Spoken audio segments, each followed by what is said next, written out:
거룩하신 하나님께 감사드립니다.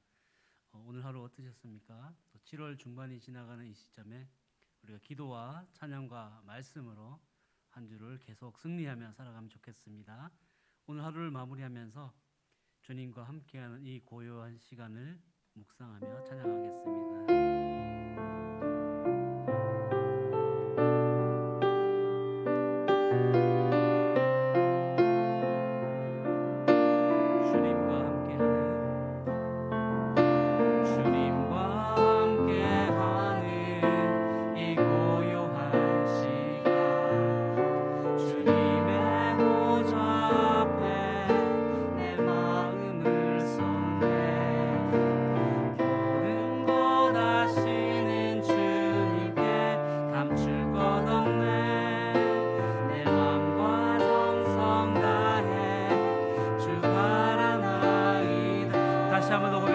주님과 함께하는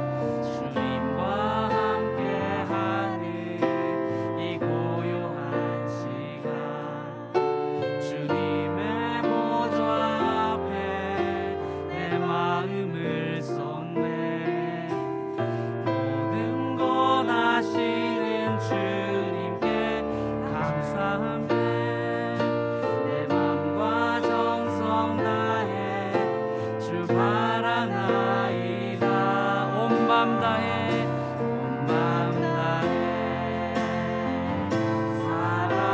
사랑합니다 온 마음 다해 주 알기 원하네 내 모든 삶 당신 것이니 주만 섬기리 온 마음 다해 나 염려하잖아도 내 쓸 것 아시니 나 오직 주의 얼굴 구하게 하소서 나 이해할 수 없을 때라도 감사하며 날마다 순종하며 주 따르오리라 온 마음 다해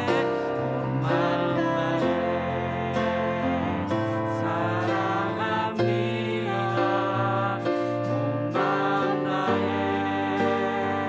주 알기 원하네 내 모든 삶 당신 것이니 주만 섬기리 온 마음 다해 나 염려하잖아도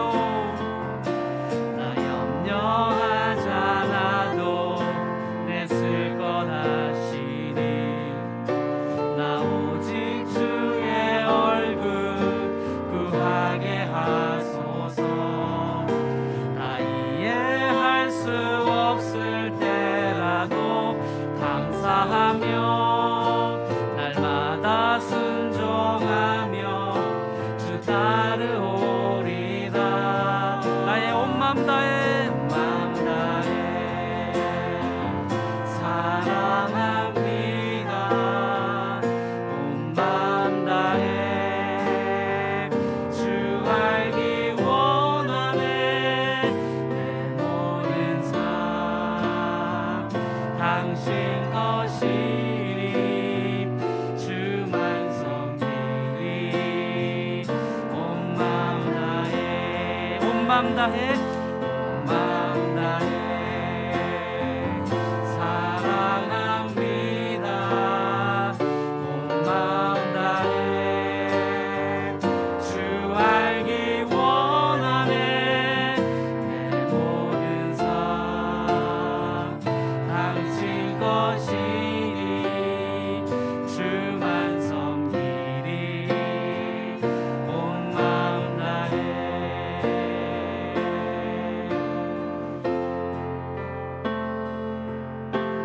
우리가 섬기는 하나님, 우리 친구 되신 예수님, 우리 삶을 인도하신 성령님, 그 거룩하신 하나님께 계속해서 감사의 찬양의 고백을 올려드리겠습니다. 거룩하신 하나님, 거룩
우리가 그 주님께 감사의 고백을 하면서 이 흔들리는 세상 가운데서도 오직 의인은 믿음으로 살리라, 나는 믿음으로 살리라, 함께 믿음으로 선포하면서 고백하겠습니다.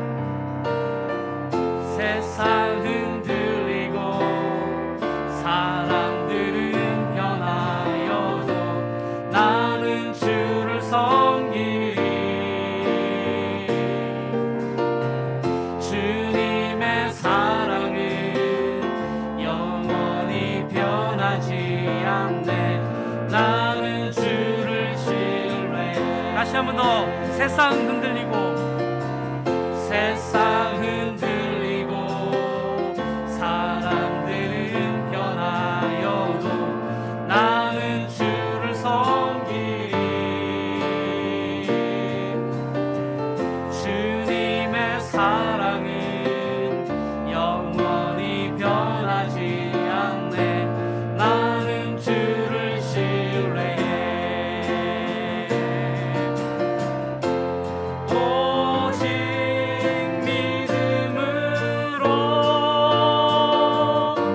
믿음으로 내가 살리라. 오직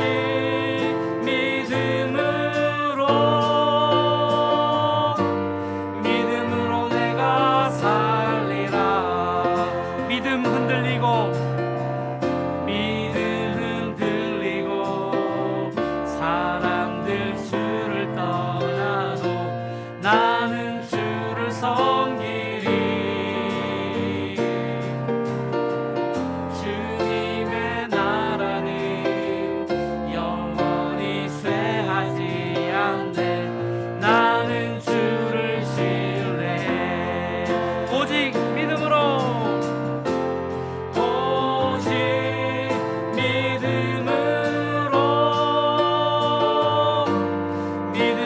내가 살리라. 오직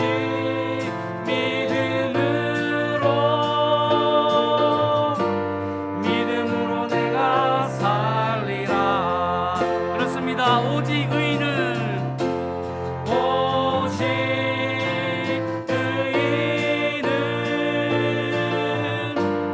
믿음으로 말미암아 살리라.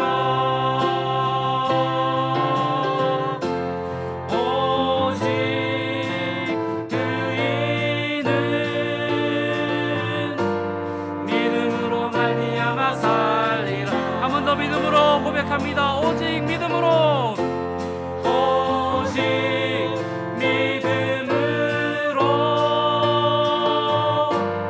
믿음으로 내가 살리라.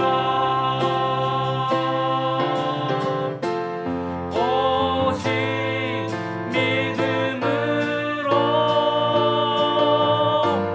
믿음으로 내가 살리라. 오직 의인은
어려운 상황 가운데 있지만 우리는 주님을 믿음으로 감사하며 찬양의 고백을 올려드릴 수 있습니다.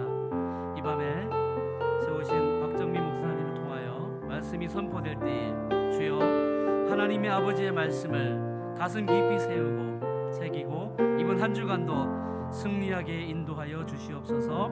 믿음으로 살아가는 한 주간 되게 도와주옵소서. 주여 말씀의 은혜를 허락하여 주셔서 그 말씀으로 중보 기도하며 서울영동교회 모든 성도님들이 승리하는 한 주간 되도록 성령님 인도하여 주시옵소서. 우리 합심해서 계신 곳에서 함께 기도하겠습니다.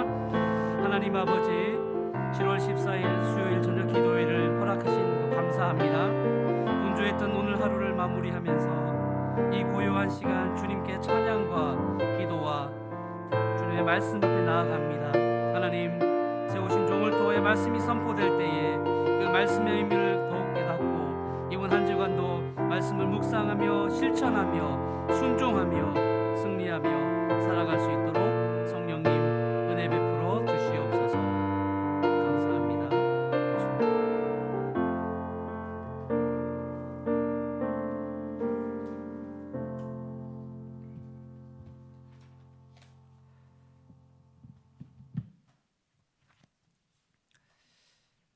거룩하신 하나님 아버지, 저희들을 각 가정에서 이렇게 기도의 자리로 불러주시니 감사합니다. 오늘도 주신 말씀을 깨닫고 하나님 앞에 합당한 기도를 드릴 수 있도록 인도하여 주시옵소서. 감사드리며 예수님의 이름으로 기도합니다. 아멘. 네, 오늘 함께 나눌 말씀은 마태복음 8장 18절부터 27절까지입니다. 마태복음 8장 18절부터 27절까지. 네, 저와 여러분이 한 절씩 교도하도록 하겠습니다. 예수께서 무리가 자기를 애워싸는 것을 보시고 건너편으로 가기를 명하시니라. 한 서기관이 나와 예수께 이르되 선생님이여 어디로 가시든지 저는 따르리이다. 예수께서 이르시되 여우도 굴이 있고 공중의 새도 거처가 있으되 인자는 머리 둘 곳이 없다 하시더라. 제자 중에 또 한 사람이 이르되 주여 내가 먼저 가서 내 아버지를 장사하게 허락하옵소서. 예수께서 이르시되 죽은 자들이 그들의 죽은 자를 장사하게 하고 너는 나를 따르라 하시니라. 배에 오르심에 제자들이 따랐더니 바다에 큰 놀이 일어나 배가 물결에 덮이게 되었으되 예수께서는 주무시는지라. 그 제자들이 나와 깨우며 이르되 주여 구원하소서 우리가 죽겠나이다. 예수께서 이르시되 어찌하여 무서워하느냐 믿음이 작은 자들아 하시고 곧 일어나사 바람과 바다를 꾸짖으시니 아주 잔잔하게 되거늘. 그 사람들이 놀랍게 여겨 이르되 이가 어떤 사람이기에 바람과 바다도 순종하는가 하더라. 아멘. 오늘 본문은 두 가지 이야기로 구성되어 있는데 첫 번째는 갈릴리 바다를 건너기 전의 이야기이고, 그리고 두 번째는 갈릴리 바다 한가운데서 일어난 이야기입니다. 예수님께서 사역을 시작하자 많은 무리들이 예수님을 따랐습니다. 그만큼 예수님은 대중의 인기를 받았습니다. 그러한 인기를 모아서 예수님이 대제사장이 되거나 헤롯 왕을 몰아내고 왕이 될 수도 있었습니다. 하지만 예수님은 그렇게 하지 않으셨습니다. 18절 말씀을 보니까 예수님께서 무리에 둘러싸여 있었습니다. 사람들의 관심을 한 몸에 받았습니다. 그런데 예수님께서 제자들에게 뭐라고 말씀하시냐면 건너편으로 가자라고 하십니다. 지금 예수님을 따르는 그 사람들은 사실 예수님의 그 기적을 경험한 사람들입니다. 그 예수님의 놀라운 기적을 보고 따라온 무리들입니다. 예수님을 따라가면 배부르게 먹고 살 수 있을 거라고 기대했습니다. 그러나 예수님은 그들의 배를 채우기 위해 오지는 않으셨습니다. 그들의 인기를 힘입어서 무언가를 하려고 하지 않으셨습니다. 그래서 예수님은 그 자리를 피해서 갈릴리 바다 건너편으로 가자고 그렇게 명하셨습니다. 근데 그때 한 서기관이 예수님께 나와서 이렇게 말합니다. 선생님, 저는 선생님이 가는 곳이면 어디든지 따라가겠습니다. 그 당시 서기관은 모세의 율법을 연구해서 사람들에게 가르치는 그런 율법 전문가였습니다. 나중에 이들은 랍비라고 불리우게 됩니다. 랍비에게 있어서 중요한 것이 무엇이냐면 탁월한 지식과 능력이었습니다. 근데 이 서기관이 예수님을 가만히 보니까 그 예수님의 가르침 속에 탁월함을 발견한 것입니다. 이 예수님의 가르침에 푹 빠진 것입니다. 그 산상수훈의 가르침은 이전에 랍비에게 듣도 보도 못한 그런 놀라운 가르침이었습니다. 그리고 예수님께서 어떤 새로운 가르침이라고 해서 모세의 율법을 무시하지도 않았습니다. 오히려 예수님의 그 가르침에는 율법이 녹아 있었습니다. 그리고 어떤 랍비보다 설득력 있게 사람들을 가르쳤습니다. 그리고 모세의 율법을 넘어서 그 하나님의 참된 뜻을 사람들에게 알려주었습니다. 뿐만 아니라 이 예수님은 탁월한 가르침뿐만 아니라 다른 랍비와 다른 점이 있었는데 그것은 바로 그 가르침을 입증하는 이적들을 베푸셨다는 것입니다. 그러니까 능력도 함께 가지고 있었다는 것입니다. 이 서기관은 이런 예수님을 자신의 평생의 스승으로 모시고 싶었습니다. 앞으로 이 예수님과 같은 분 밑에서 배우면 나중에 자신도 유명한 랍비가 될 것이라고 기대했습니다. 그래서 예수님에게 예수님이 가시는 곳 어디라면 따라가겠다고, 그래서 예수님의 제자가 되겠다고 그렇게 말했습니다. 예수님을 통해서 훌륭한 랍비가 되기 위한 그런 발판을 마련하고자 했습니다. 가만히 생각해 보면 예수님 입장에서도 이런 좀 유식한 이 제자 한 명을 이렇게 부르는 것도 나쁘지는 않습니다. 그래서 서기관은 기대했을 것입니다. 내가 예수님을 따라가겠다고 하면 예수님께서 그래 나를 따라오너라라고 그런 기대를 했을 것 같습니다. 그런데 예수님은 이상한 답변을 하십니다. 마치 자신의 신세를 한탄하는 듯한 그런 말씀을 하십니다. 20절입니다. 예수께서 이르시되 여우도 굴이 있고 공중의 새도 거처가 있으되 인자는 머리 둘 곳이 없다 하시더라. 이게 무슨 말일까요?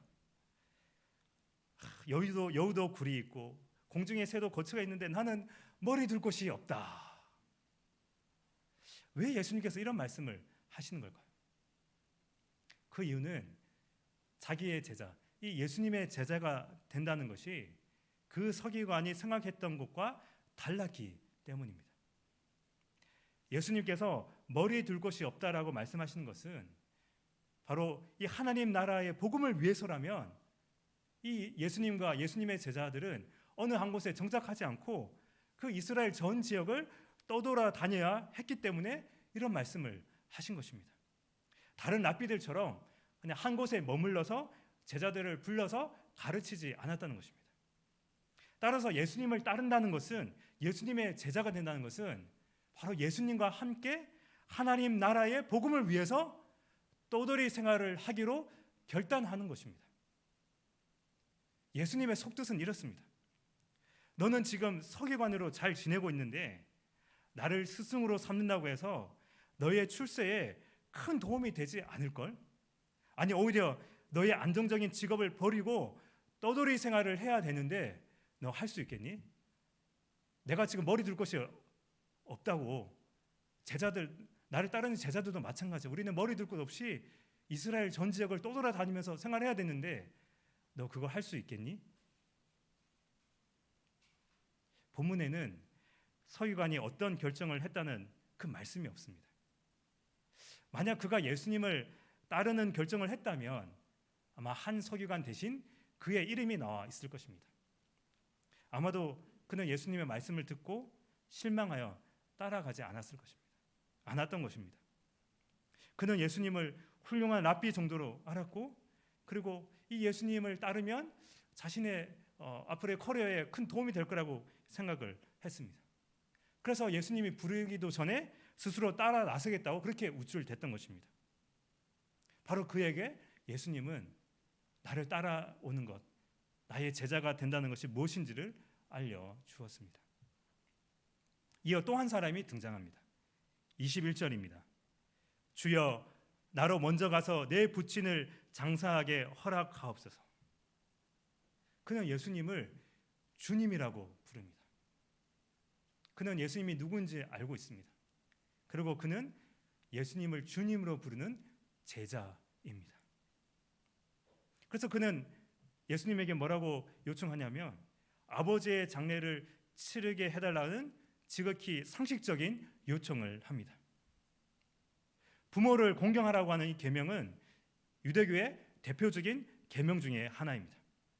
부모를 공경하는 일에는 부모의 장례를 치르는 일도 당연히 포함되어 있기에 이 일을 소홀히 여기는 것은 하나님의 계명을 어기는 것으로 간주되었습니다. 그래서 그는 당연히 예수님께서 그래, 내가 하나님의 이름으로 위로한다. 그래, 장례를 잘 치르고 와서 나를 따라오너라. 그렇게 말할 줄 알았습니다. 그런데 예수님이 뭐라고 말씀하십니까? 22절입니다.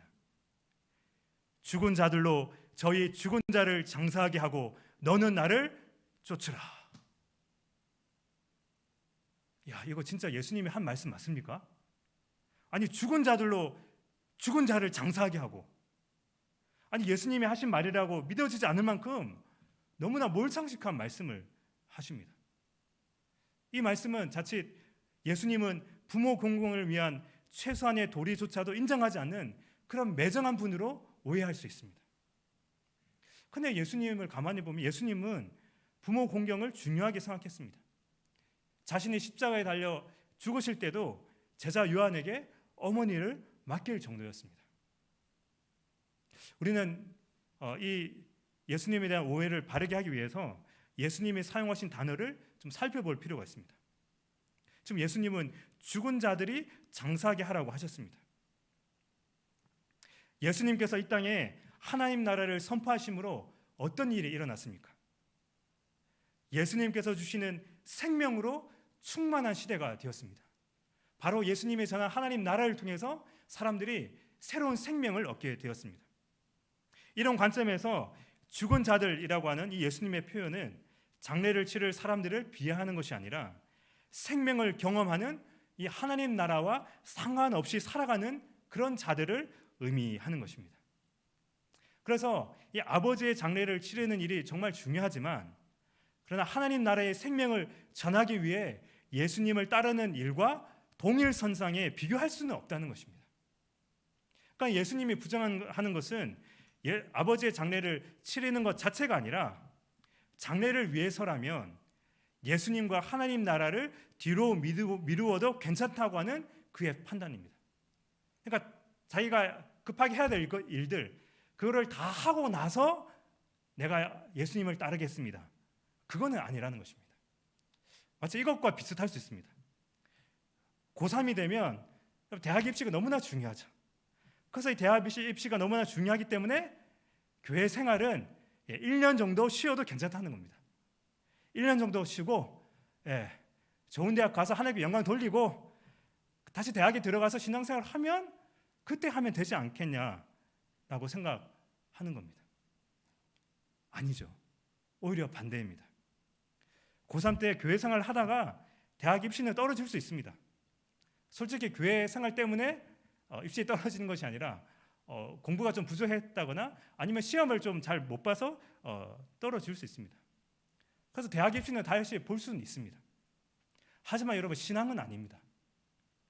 1년을 쉬면 그 다음에 다시 하기가 참 어렵습니다.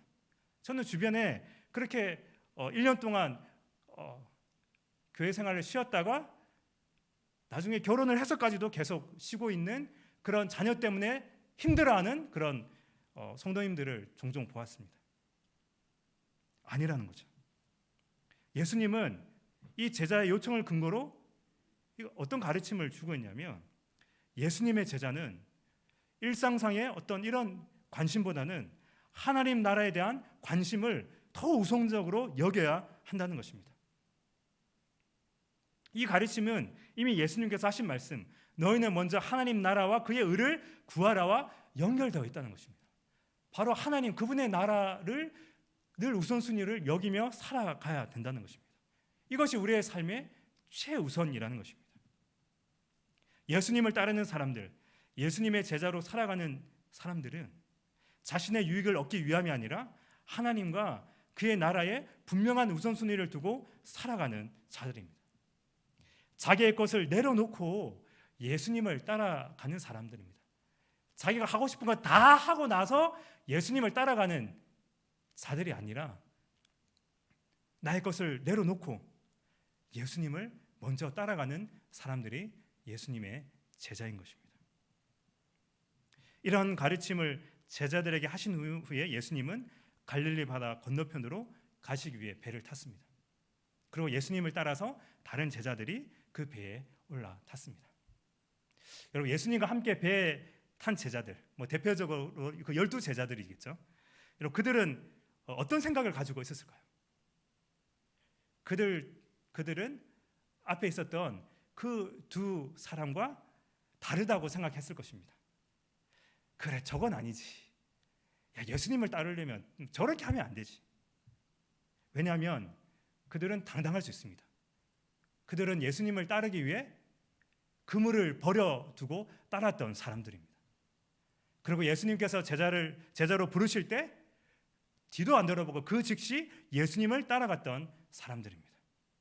그리고 지금 예수님께서 어디로 가시든지 그 예수님을 따라가서 하나님 나라의 복음을 전하는 자들입니다. 예수님과 함께 떠돌이 생활하기로 결단한 자들입니다. 그들은 머뭇거리지 않았고 예수님을 따르는 것을 최우선순위에 두었습니다. 그래서 그들은 이 예수님을 따르는 것에 자부심을 가지고 배에 올라탔습니다. 그리고 예수님과 함께 배에 탔기 때문에 이 갈릴리 바다를 무사히 안전하게 건너갈 거라고 기대했습니다. 그런데 그들에게 어떤 일이 일어났습니까? 풍랑을 만난 것입니다. 그것도 그냥 풍랑이 아니라 큰 풍랑을 만났습니다. 지금 배 안에 누가 계십니까? 예수님이 계시죠. 그런데 큰 풍랑이 일어났습니다. 처음에는 별 걱정 안 했을 것입니다. 예수님이 계신데 조금 있으면 잠잠해지겠지. 그런데 파도가 점점 세집니다. 풍랑이 점점 더 세집니다. 나중에는 그 풍랑으로 인해서 배가 뒤집힐 그런 위협에 처해 있습니다. 사실 예수님의 이 제자들 중 다수는 이 갈릴리 바다, 이 어부 출신들이거든요. 그들도 이 갈릴리 바다의 잔뼈가 굵은 자들입니다. 그래서 웬만한 그런 풍랑은 그냥 넘어갈 수 있습니다. 꿈쩍도 하지 않습니다. 근데 지금 이 큰 풍랑은 그들이 두려워할 만큼 엄청난 것이었습니다. 그들의 생명을 위협할 만큼 큰 풍랑이 지금 휘몰아치고 있습니다. 그들은 견디다 못해 예수님을 찾습니다. 아니, 예수님 어디 계시지? 이 큰 풍랑 속에서 지금 이걸 어떻게 하셔야 되는데 예수님 어디 계시지? 근데 예수님이 보이지 않습니다. 그래서 찾다 보니까 배 밑바닥에서 아주 편안하게 주무시고 계십니다. 큰 풍랑으로 인해 배가 뒤집힐 그런 위험한 상황 속에서 편하게 주무시는 예수님. 예수님께서 제정신이 아니신 거죠. 그래서 제자들은 지금 예수님을 깨웁니다. 주여 구원하소서, 우리가 죽게 되었나이다. 예수님, 지금 이렇게 잘 때가 아니라 이 풍랑 때문에 우리가 죽게 되었습니다. 어떻게 좀 해주십시오. 이렇게 예수님을 깨웠습니다. 잠에서 깨어난 예수님이 제자들에게 처음 하신 말씀이 무엇입니까? 아이고, 내가 너무 피곤해서 내가 잘 몰랐네. 야, 그래, 내가 진작에 일어났어야 했는데 미안하다. 이렇게 하지 않으셨습니다. 뭐라고 말씀하셨습니까? 어찌하여 무서워하느냐 믿음이 작은 자들아. 어찌하여 무서워하느냐 믿음이 작은 자들아. 풍랑으로 인해 두려움에 떨고 있는 제자들을 위로하신 것이 아니라 오히려 꾸짖고 계십니다. 그들에 대한 실망감을 가지고 말씀하십니다. 어찌하여 무서워하느냐 믿음이 작은 자들아. 내가 이 배에 있는데 뭐가 무섭단 말이냐. 너희들이 죽을까 봐, 내가 너희들을 죽게 놔둘까 봐 아직도 나에 대해서 못 믿겠니? 나에 대한 믿음이 그것밖에 되지 않니? 하나님 나라의 가르침을 전하고 너희들이 수많은 기적들을 보았음에도 불구하고 사람들을 치유하고 회복하는 내가 한낱 이 풍랑을 두려워하는 그런 존재로, 그 풍랑 속에서 너희들을 구원할 수 없는 그런 존재로 그렇게밖에 보이지 않느냐라고 그렇게 책망하고 있습니다. 이렇게 제자들을 꾸짖으신 예수님이 이제는 바람과 바다를 꾸짖고 있습니다. 참 이 꾸짖는다는 표현이 참 재밌습니다. 세상에 어떤 존재가 자연을 향해서 꾸짖을 수 있습니까? 근데 오늘 본문에 나와 있는 예수님이 그 자연을 향해서 꾸짖고 있습니다. 바람과 파도가 잠잠하라. 근데 놀라운 것은 이러한 예수님의 말씀에 곧바로 바람과 파도가 순종합니다. 잠잠해졌습니다. 이 광경을 본 사람들이 이렇게 말합니다. 이분이 도대체 누구이기에 바람과 바다까지도 그에게 복종하는가? 여기에 나오는 이 사람은 제자를 포함한 사람들이고요. 그리고 하나의 문학적인 표현입니다. 사실 이 질문은 마태복음을 읽는 독자들에게도 하는 질문입니다. 그 독자들이 이것을 보면서 바람과 바다까지도 순종케 하는 그 예수는 도대체 누구일까요? 그 지금 마태복음을 읽고 있는 독자들에게 지금 질문을 던지는 겁니다. 이 자연을 꾸짖고 있는 이 예수님은 도대체 누구일까요? 어떤 분이실까요? 이 이야기는 질문으로 끝나고 있습니다. 오늘 본문의 이야기는 예수님을 따르는 사람들, 제자에 대한 가르침입니다. 여러분, 예수님을 따라가는 삶, 예수님의 제자로 제대로 살아가기 위해 우리가 기억해야 될 세 가지가 있는데요. 첫 번째로 우리가 예수님의 제자로 제대로 살아가기 위해서는 우리는 무엇보다도 예수님이 누구인지를 제대로 알아야 합니다. 예수님이 누구인지 바르게 알아야만 참된 제자로 살아갈 수 있습니다. 우리는 예수님을 누구로 알고 있습니까? 단순히 위대한 교사로 알고 있습니까? 그냥 4대 성인 중에 한 사람으로, 기독교라는 종교를 창시한 사람으로 알고 있습니까? 아니면 성경에 기록된 대로 하나님의 아들로서 우리를 위해 십자가에 달려 죽으신 메시아로 여기고 있습니까? 우리를 구원하시고 우리의 삶의 주인으로 오시는 그 우리 인생의 주인으로 예수님을 여기고 있습니까? 우리는 예수님을 나의 구원자시고 나의 주인으로 알고 고백해야 됩니다. 그런데 또 하나 여기서 중요한 것은 이것을 단순히 어떤 지적인 동의로 끝나면 안 됩니다. 단순히 그냥 머릿속으로 그냥 어릴 때 주일학교 때 들어왔던 그런 이야기로 그렇게 지적인 동의로 끝나면 안 됩니다. 예수님을 제대로 아는 것은 우리의 전인격적인 삶을 통해서 경험되는 것입니다. 우리가 어떤 사람을 알아갈 때 그 사람에 대한 어떤 인포메이션, 정보를 아는 것이 아니라 그 사람과 만나고 교제하면서 체험적으로 아는 것입니다. 마찬가지로 우리가 예수님을 안다는 것은 그런 인포메이션을 안다는 것이 아니라 그분과의 교제를 통해서 그분을 우리의 전인격적으로 알아가는 것입니다. 지적으로, 감정적으로, 의지적으로 예수님을 알아가는 삶을 살아야 합니다. 그래야 예수님의 제자로 살아갈 수 있습니다. 그리고 두 번째, 예수님의 제자는, 예수님을 따라가는 사람들은 하나님 나라를 우선순위에 두어야 합니다. 여러분, 우선순위를 둔다는 건 다른 게 아니라 우리의 시간과 에너지를 하나님 나라를 위해 따로 떼어 놓는다는 의미입니다. 거기에 나의 시간과 에너지를 쓴다는 의미입니다. 하루의 삶을 시작하기 전에 먼저 하나님 앞에 머무는 것, 시간을 따로 떼어 놓는 것입니다. 그리고 사람들과 이야기하기 전에 먼저 하나님과 이야기하는 것입니다. 하나님 나라의 우선순위를 둔다는 것은 바로 예수님의 가르침, 하나님 나라의 가르침에 우선순위를 두고 그 가르침대로 살려고 애쓰는 삶입니다. 우리에게 있어서 가장 중요한 계명이 있죠. 바로 하나님 사랑과 이웃 사랑입니다. 그러니까 이것을 늘 생각하는 것입니다. 이것을 생각하면서 우리의 일상에서 그 사랑을 실천하는 삶.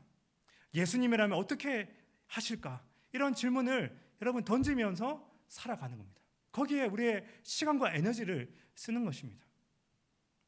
여러분, 하나님 나라를 이루는 일, 그리고 여러분, 하나님 나라는 바로 교회를 통해서 이루어지는 거죠. 이 하나님 나라를 보여주는 이 교회의 일들은 여러분 그냥 되는 것이 아닙니다. 그냥 뭐 저절로 뭐 하나님이 알아서 하나님이 도와주시지만 그냥 이렇게 저절로 되는 것이 아니라요. 이렇게 하나님 나라의 우선순위를 두고 애쓰는 사람들을 통해서 이루어지는 것입니다. 여러분, 이 일은 여러분 그냥 추상적인 것이 아니고요. 굉장히 구체적인 것입니다. 지금 저희 교회가 지금 리모델링 공사를 하고 있습니다, 여러분. 네. 저희들은 매일 출근하니까 그 업체들이 열심히 지금 공사를 땀을 흘리고 열심히 하고 계십니다. 여러분, 이런 공사가 여러분 저절로 뚝딱 그냥 되는 것이 아니죠. 사람들의 그 노동의 수고와 또 그것을 위해서 설계도 하고 그렇게 수많은 사람들의 그런 수고가 있습니다. 뿐만 아니라 이런 리모델링을 위해서 우리 교회 많은 성도님들이 애쓰고 있습니다. 어제는 저희 교회에 한 장로님이 오셨습니다. 제가 9시에 출근도 하기 전에 먼저 교회에 오신 것입니다. 뭐 때문에 오시냐 물어보니까 리모델링 공사와 관련된 어떤 일을 뭐 하기 위해서 오셨다고 하는데, 근데 원래 출근을 하셔야 되는데 어떻게 오시냐 하니까 휴가를 내고 오셨다는 거예요. 사실 제가 표현 안 했지만 좀 뭉클했습니다. 아니 도대체 리모델링 공사가 뭐길래 이렇게 휴가까지 내고 아침 일찍 오셔서 그것들을 다 하시고 오후 늦게 가시는가? 자신을 위해 그 휴가를 쓰지 않고 교회를 섬기기 위해서, 교회에 대한 그런 마음이 있어서 그 휴가를 쓰신 것입니다. 여러분, 이것을 그 장로님뿐만 아니라 많은 분들이 지금 애쓰고 있습니다. 그런 분들의 수고로 이 공사가 진행되고 있죠. 여러분, 비대면 이 기도회 예배도 여러분 그냥 되는 게 아니죠. 네. 오늘도 이 코로나의 여러 심각한 상황에도 불구하고 우리 반주하시는 집사님 또 신가신 집사님이 오셔가지고 또 이렇게 섬기고 있습니다. 그리고 매주일 정말 1년 반 동안 매주 성가대를 또 섬기기 위해서 제대로 연습실도 없는데 그 주일 예배를 섬기기 위한 그런 성가대원들, 또 우리 찬양팀, 그리고 이 긴 시간 동안 구역원들과 어떻게 해서든지 모임을 한번 해보려고 줌으로 애쓰고 계시는 우리 구역장님들, 또 우리 그 구역장님들을 섬기는 우리 교구 장로님들, 권사님들, 그리고 정말 보이지 않는 곳에서 정말 이 하나님 나라를 위해서, 이 주님의 몸된 교회에서 교회를 위해 애쓰는 분들, 그리고 또 어떤 분들은 교회는 잘 오지 못하지만 교회가 코로나 때문에 재정적으로 힘들까 봐 더 힘써 또 헌금하시는 분도 계시고요. 여러분, 이런 분들의 수고로 하나님 나라는 계속해서 완성되어 가고 있는 것입니다. 바로 예수님의 제자가 된다는 것은 이렇게 우리의 시간과 에너지, 우리의 몸과 마음을 정말 하나님 나라와 그분의 그 몸된 교회를 위해서 애쓰고 수고하는 것입니다. 지금 여러분의 삶의 우선순위는 무엇입니까? 혹시나 정말 하나님 사랑과 이웃 사랑, 교회 사랑이라고 하는 이것이 순위에 밀려 있다면 조금씩 우선순위를 바꾸는 그런 삶을 살아가시기 바랍니다. 그것이 바로 제자의 삶의 모습인 것입니다. 마지막 세 번째로, 예수님의 제자는 예수님에 대한 믿음이 계속 자라가야 하는 것입니다. 믿음은 계속해서 자라가야 합니다. 예수님이 있어도 풍랑은 일어납니다. 예수님을 따라가도 풍랑은 일어납니다. 여러분, 이것이 기독교입니다. 예수님만 믿는다고 해서 만사가 다 형통하게 되는 것은 아닙니다. 예수님을 믿어도, 예수님께 헌신했어도 삶의 여러 가지 풍랑과 같은 어려움이 찾아옵니다.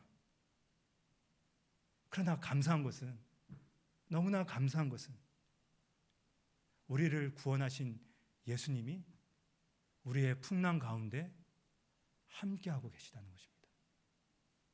그 예수님이 풍랑 속에서 아파하는 우리와 함께 아파하고 계시다는 것입니다. 예수님을 멀리서 찾을 필요 없습니다. 예수님은 바로 우리의 마음속에 계십니다. 근데 제대로 예수님과 대화를 안 하니까 예수님이 없는 것처럼 느껴지죠. 예수님은 우리의 마음속에 거하고 계십니다. 제자들이 타고 있던 배에 예수님이 계셨습니다. 하지만 제자들은 그 예수님의 그 존재의 무게를 느끼지 못했습니다. 어떤 풍랑이라도 예수님이 계신 그 배를 뒤집힐 수 없다는 그런 믿음이 부족했습니다. 여러분, 제자들이 믿음이 없었던 것이 아니라 단지 부족했던 것이 문제였습니다. 우리도 예수님을 믿습니다. 우리를 위해 십자가에 달려 죽으시고 구원해 주신 그 예수님을 믿습니다. 하지만 그 예수님이 오늘 나의 삶을 다스리시고 인도하고 계시다는 사실, 지금 나의 여러 어려움들을 해결할 수 있다는 믿음은 부족할 수 있습니다. 우리의 눈에는 우리를 덮치는 풍랑만 크게 보일 때가 많습니다. 그러나 여러분, 그 풍랑만 보지 마시고 여러분의 그 마음속에 계시는 예수님을 바라보시길 바랍니다.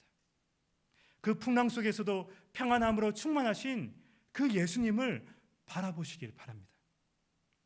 예수님에 대한 믿음이 커질수록, 예수님의 존재의 그 무게를 많이 느낄수록 우리의 인생의 풍랑을 우리는 좀 더 잘 극복할 수 있습니다. 잘 버틸 수 있습니다. 우리의 눈에 보이지 않지만 예수님은 성령으로 우리와 함께하고 계십니다.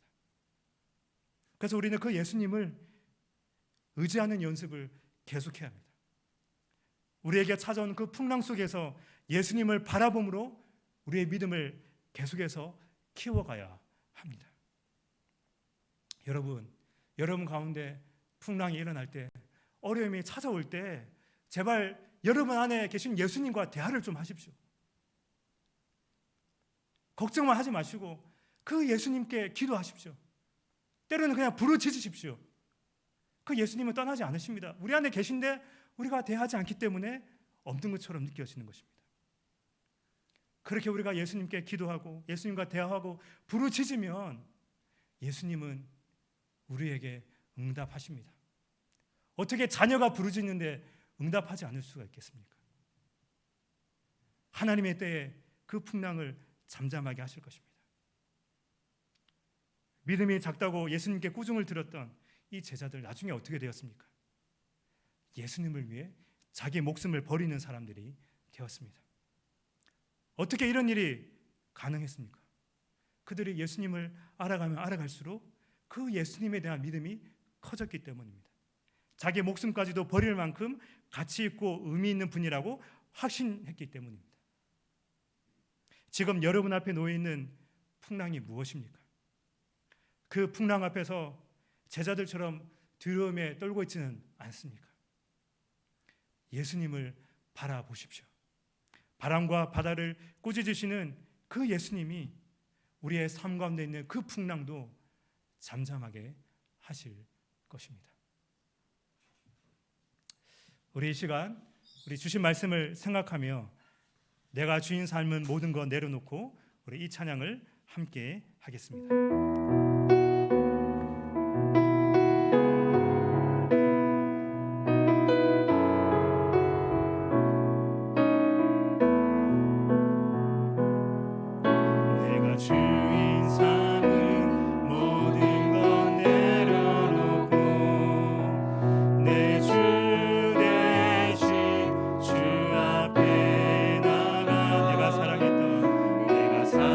사랑했던 모든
내가 주인 삼은 모든 건 내려놓고 내가 주인 삼은 모든 건 내려놓고 내 주 대신 주 앞에 주 앞에 나가 내가 사랑했던 모든 건 내려놓고 주님만 사랑해. 주 사랑 거친 풍랑에도 주 사랑 거친 풍랑에도 깊은 바다처럼 나를 잠잠해. 주 사랑 내 영혼의 반석 그 사랑 위에서 우리 주 사랑 거친 풍랑에도 주 사랑 거친 풍랑에도 깊은 바다처럼 나를 잠잠해. 주 사랑 내 영혼의 반석 내 영혼의 반석 그 사랑 위에 서리. 여러분, 우리의 문제는 무엇입니까? 우리의 문제는 풍랑의 크기가 아니라 믿음의 문제입니다. 우리의 문제는 그 하나님 자리에 내가 주인 삼은 그 모든 것들입니다. 우리의 문제는 하나님보다 더 사랑하는 것들이 너무 많다는 것입니다. 우리 시간에 함께 기도할 때 하나님, 내가 하나님처럼 여기는 내 인생의 주인처럼 붙들고 있는 그것들을 내려놓게 하여 주십시오. 하나님보다 더 사랑하는 것들을 내려놓게 하여 주시고 정말 온전히 주님을 따르는 그런 제자로 살아가게 하여 주십시오. 다른 것에 우선순위를 두는 것이 아니라 정말 하나님의 나라에, 바로 하나님의 그 거룩한 나라, 그분의 뜻에 우선순위를 두며 살아가게 해달라고 기도합시다. 그리고 하나님, 우리 인생의 풍랑이 일어날 때 그 풍랑만 바라보지 않게 하시고 우리 안에 계신 예수님을 바라보게 하시고 또한 그 예수님을 바라봄으로 인생의 어려움을 극복하게 해달라고, 그런 가정 속에서 예수님을 향한 믿음이 계속해서 자라게 해달라고 우리 이 시간 주신 말씀을 생각하며 함께 기도하도록 하겠습니다. 걸어가신 하나님 아버지, 오늘 그 예수님의 이 가르침을 통하여 정말 예수님을 따라간다는 것이 무엇인지, 예수님의 제자로 살아간다는 것이 무엇인지를 깨닫게 하시니 감사합니다. 하나님 아버지, 주님, 하나님 아버지, 우리가 정말 오직 하나님만을, 예수 그리스도만을 내 인생의 주인으로 여기고 살아가야 되는데, 하나님, 내가 내 인생의 주인이 되고 하나님보다 다른 것을 인생의 주인으로 삼고 살아가고 있는 우리의 죄악을 용서하여 주시옵소서. 예수님은 정말 우리를 너무나 사랑하셔서 자신의 몸과 피를 흘리셨는데 우리는 그 예수님보다 더 사랑하는 것들이 너무나 많이 있음을 고백합니다. 주님, 저희들의 부족함과 연약함을 용서하여 주시고 우리가 하나님보다 더 사랑하는 것들을 내놓고 정말로 하나님 나라의 우선순위를 두고 정말 하나님 나라를 위해서, 주님의 몸된 교회를 위해서, 그 하나님의 그 뜻을 위해서 우리의 시간과 에너지를 우선순위로 쓸 수 있도록 하나님 도와주시옵소서. 하나님 아버지, 도와주시옵소서. 우리의 인생에서 가장 가치 있는 것이 무엇인지를 늘 생각하게 하여 주시옵소서. 늘 우리가 우리의 삶 가운데 어떻게 하면 우리가 하나님을 더 사랑하고 우리 이웃을 더 사랑하고 있을지, 여기에 하나님 우리가 생각하고 실천할 수 있도록 하나님 도와주시옵소서. 우리가 정말 예수님의 참된 제자로 살아갈 수 있도록 주님 도와주시옵소서. 하나님 아버지, 우리의 삶의 여정 속에 여러 가지 풍랑이 있습니다. 어려움이 있습니다. 고난이 있습니다. 하나님 아버지, 그런 것들이 찾아올 때마다 하나님, 우리가 그 풍랑이 아니라 그 풍랑 가운데 우리와 함께하고 계시는 그 예수님을 온전히 바라볼 수 있도록 주여 역사하여 주시옵소서. 그 풍랑을 바라보지 않게 하시고 우리를 안타깝게 바라보시는, 우리를 품으시고 우리를 지키시고 인도하시는 그 예수님을 바라볼 수 있도록 주여 도와주십시오. 우리의 믿음 없음, 우리의 믿음의 부족함, 우리의 작은 믿음을 하나님 불쌍히 여겨주시고 온전히 예수님을 더욱더 신뢰함으로 우리의 믿음이 자라갈 수 있도록 주님 인도하여 주시옵소서. 하나님 아버지 인도하여 주시옵소서. 하나님 아버지 인도하여 주시옵소서. 하나님 아버지 역사하여 주시옵소서. 하나님 아버지 인도하여 주시옵소서. 하나님 아버지 인도하여 주시옵소서. 하나님 아버지 역사해 주시옵소서. 하나님 아버지 인도하여 주시옵소서. 하나님 아버지 역사해 주시옵소서. 하나님 아버지 인도하여 주시옵소서. 주님 인도하여 주시옵소서. 하나님 아버지 역사해 주시옵소서. 주님 인도하여 주시옵소서. 하나님 아버지 주님 도와주시옵소서. 하나님 아버지 역사해 주시옵소서. 주님 인도하여 주시옵소서. 하나님 아버지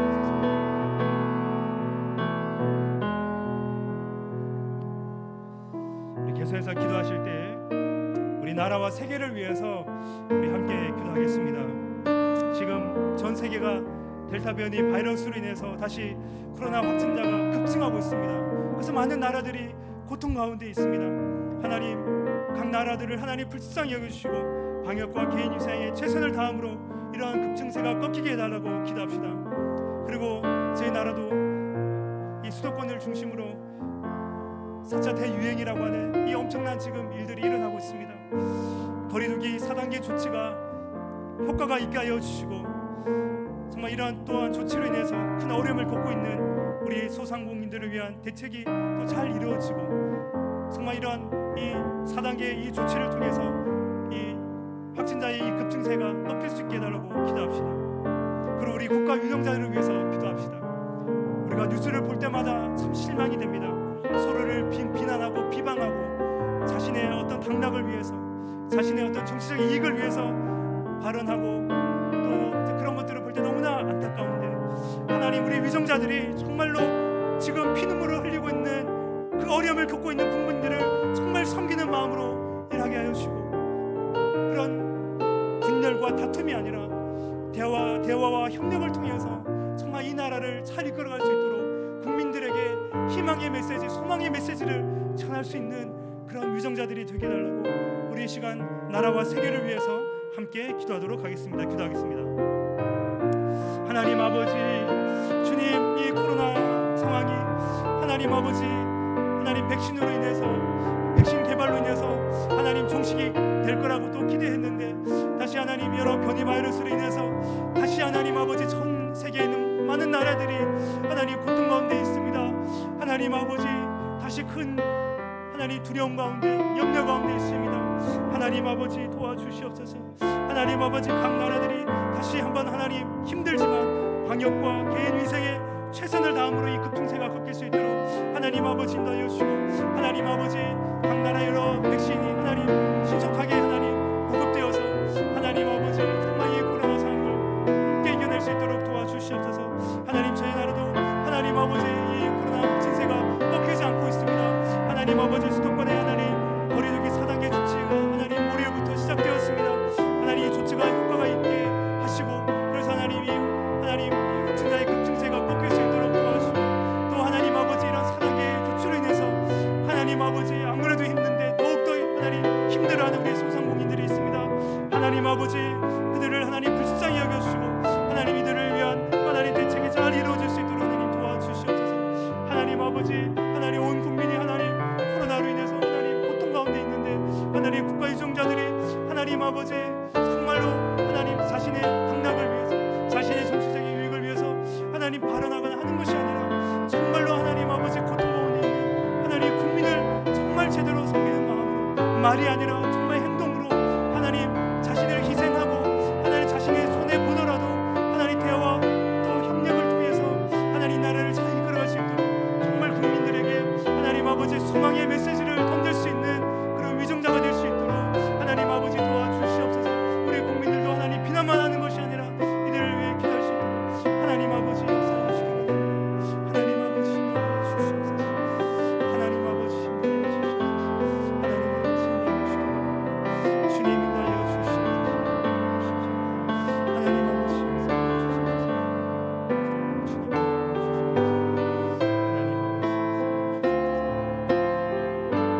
시간에 함께 우리 아무것도 두려워 말라 우리 함께 찬양하겠습니다.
서울 영동교회를 사랑하고 한 지체된 성도 여러분,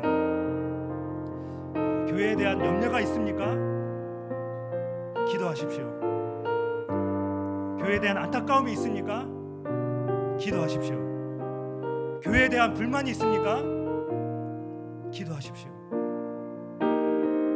우리 교회가 다시 한번 하나님의 은혜로 충만하기를 원하십니까? 기도하십시오. 우리 교회가 하나님의 그 사랑으로 충만하기를 원하십니까? 그러면 기도하십시오. 교회는 성도들의 눈물의 기도로 부흥되고 회복되는 것입니다. 우리 이 시간 주님의 이 몸난 교회를 사랑하는 마음으로 함께 기도하겠습니다. 하나님, 저희들을 서울 영동교회 몸내 지체로 하나님 불러주셨습니다. 지금 비대면으로 각 가정에서 저희들이 예배를 드리는데 이 주일 예배에 저희들이 경건한 마음과 자세로 드리게 하시고 정말 예배를 통해서 베푸시는 은혜를 정말 각 가정마다 하나님 예배를 통한 충만한 은혜를 맛보게 해달라고 기도합시다. 그리고 담임 목사님께서 지금 안식월 기간입니다. 이 기간 동안 쉼과 회복의 은혜를 누리게 하여 주시고 하반기 사역을 잘 준비할 수 있도록 우리 담임 목사님을 위해서 기도합시다. 그리고 리모델링 공사가 지금 한창 진행 중에 있습니다. 안전사고 일어나지 않도록 기도합시다. 그리고 이로 인해서 성도들이 여러 가지 불편함이 있는데 이것을 이해하고 배려하면서 이 공사가 잘 진행될 수 있도록, 그래서 이 리모델링 공사를 통해서 정말 저희들이 더욱더 하나님을 사랑하고 또 우리의 이웃을 섬기는 그런 교회로 다시 한번 또 새롭게 될 수 있게 해달라고 기도합시다. 그리고 비대면으로 진행되고 있는 우리 여름 성리학교가 있습니다. 이 여름 성리학교를 통해 우리 학생들이 각자의 자리에서 그 하나님의 사랑을 경험하게 해주십시오. 하나님, 저희들이 늘 염려합니다. 이 비대면 속에서 함께 모여서 예배드리지 못한 우리 주일학교 학생들이 하나님 비대면이지만 이런 식으로 여름 성리학교를 하지만 또 그런 성령 캠프를 하지만 성령님 그들에게 신앙을 심어주시고 하나님의 사랑을 경험케 하여 주셔서 정말 이들이 하나님의 은혜를 경험하게 하도록 기도합시다. 또 이를 섬기는 우리 교육자들과 교사들이 지치지 않고 감사함과 기쁨으로 또 성령의 충만함으로 섬길 수 있게 해달라고 우리 시간 몸된 교회를 위해서 함께 기도하도록 하겠습니다. 기도하겠습니다. 하나님 아버지, 하나님 아버지, 저희들을 이 서울 영동교회 성도로 하나님 사역자로 불러주시니 너무나 감사합니다. 하나님 아버지, 참 여러 가지 또 부족한 부분도 있지만 그러나 하나님 45년 동안 정말 하나님 앞에 믿음으로 살기 위해 몸부림쳤고 저 성경대로 살기 위해서 정말로 하나님 이 사회에 빛과 소금이 되기 위해서 정말 애를 썼던 교회입니다. 하나님 저희 교회에 너무나 좋은 성도들 또 좋은 사역자들을 하나님 보내주셔서 지금까지 인도하여 주심에 감사합니다. 하나님 아버지 붙들어 주시옵소서. 하나님 다시 비대면으로 저희들이 예배를 드리고 있습니다. 각 가정에서 드리는 예배 가운데 성령 하나님 충만한 은혜를 베풀어 주시옵소서. 하나님 아버지 모든 성도들이 하나님 경건한 마음과 자세로 예배드리게 하여 주시고 그 예배를 통해서 비록 우리가 가정에서 드리지만 그 가운데 성령의 충만한 임재 가운데 하나님의 그 은혜를 경험할 수 있게 하여 주시옵소서. 하나님 아버지 치유와 회복의 은혜가 예배 가운데 있게 하여 주시옵소서. 하나님 아버지 또한 저희 교회 너무나 귀한 담임 목사님을 허락하여 주시고 또 지금 담임 목사님께서 하나님 안식월 기간입니다. 하나님 아버지 기간 동안 쉼과 회복의 은혜를 베풀어 주시옵소서. 하나님 아버지 그래서 이 하반기에 사역을 잘 준비할 수 있는 기간이 될 수 있도록 하나님 아버지 저희 목사님을 영육간의 강건함으로 붙들어 주기를 간절히 소망합니다. 하나님 아버지 인도하여 주시옵소서. 하나님 아버지 인도하여 주기를 원합니다. 하나님 아버지 교회 리모델링 공사가 한참 진행 중에 있습니다. 하나님 아버지 붙들어 주시옵소서.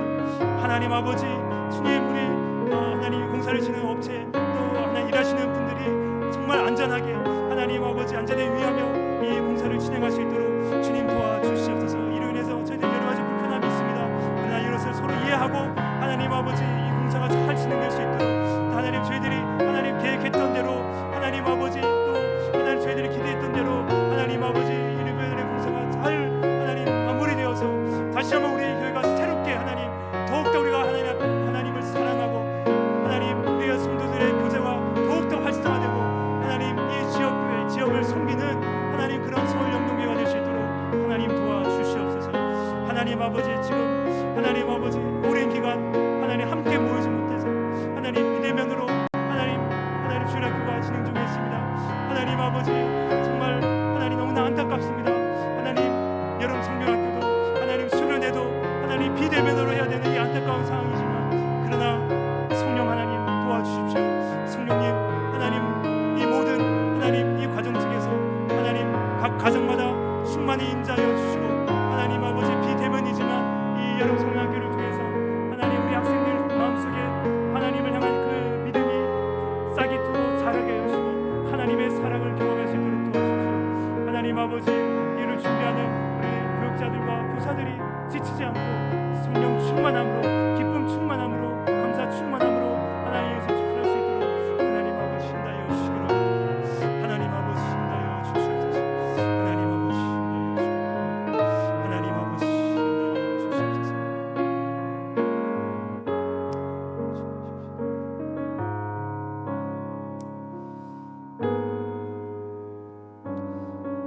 우리 마지막으로 함께 기도하실 때에 우리 파송 선교사님들을 위해서 그리고 저희 교회 질병으로 또 어려움을 겪고 있는 우리 환우들을 위해서 우리 앞에 나와 있는 우리 선교사님들의 이름을 부르면서 또 우리 환우들의 이름을 부르면서 우리가 함께 기도하신 후에 개인적인 기도의 제목으로 하나님 앞에 나아가도록 하겠습니다. 기도하겠습니다. 거룩하신 하나님 아버지 하나님 저희 교회에서 파송한 파송 선교사님들이 있습니다. 그리고 또 저희 교회를 통해 또 함께 협력하는 협력 선교사님들이 있습니다. 하나님 아버지 우리의 선교사님들을 하나님 붙들어 주시옵소서. 하영, 유기남, 김석준, 문영선, 유정선, 최영미, 신상원, 김윤재, 김정숙, 성영신, 최원석, 성현숙, 황하수, 염현숙, 주평강, 주기쁨, 이태호, 박소미, 하혜인, 김영인, 아미나, 이규종, 하강진, 김지슬, 하나람, 박이인. 하나님 아버지 하나님 다시금 하나님 이 변이 바이러스로 인해서 하나님 선교지가 너무나 어려움을 겪고 있습니다. 하나님, 코로나로 인해 어려운 상황이지만 사역의 지혜를 주시고 하나님 사역의 길을 열어주기를 원합니다. 또 한국에 또 잠시 들어와 있는 하나님 우리 또 선교사님들이 있습니다. 하나님 그분들을 하나님 붙들어 주시고 하나님 아버지 하나님 몸과 또 하나님 또 마음이 잘 회복되어서 다시 선교지로 돌아가실 수 있도록 하나님 붙들어 주시옵소서. 하나님 선교사님들의 사역을 통해서 하나님 그 땅에 잃어버린 영혼들이 주께로 돌아오는 놀라운 그런 사역의 열매들이 풍성히 맺힐 수 있도록 하나님 아버지 도와주시옵소서. 하나님 아버지 열악한 그 환경 속에서 하나님 사역하시는 우리 선교사님들 또 하나님 자녀들의 건강과 안전을 지켜 주시옵소서. 하나님 아버지 주님 우리 선교사님들을 붙들어 주시옵소서. 하나님 아버지 또한 하나님 아버지 질병으로 또 어려움을 겪고 있는 우리 환우들이 있습니다. 하나님 아버지 주님 치유의 하나님 육신의 질병하는 우리 환우들과 가족들을 위해 간구합니다. 강미훈, 박효경, 김선은, 정상호, 정유근, 송기식, 원효, 이은수, 김순희, 강기남, 유인순, 김현정희, 배경련, 김은순, 안학근, 이은주미. 하나님 아버지 하나님 우리의 환우들의 병을 고쳐주시고 치유하여 주시옵소서.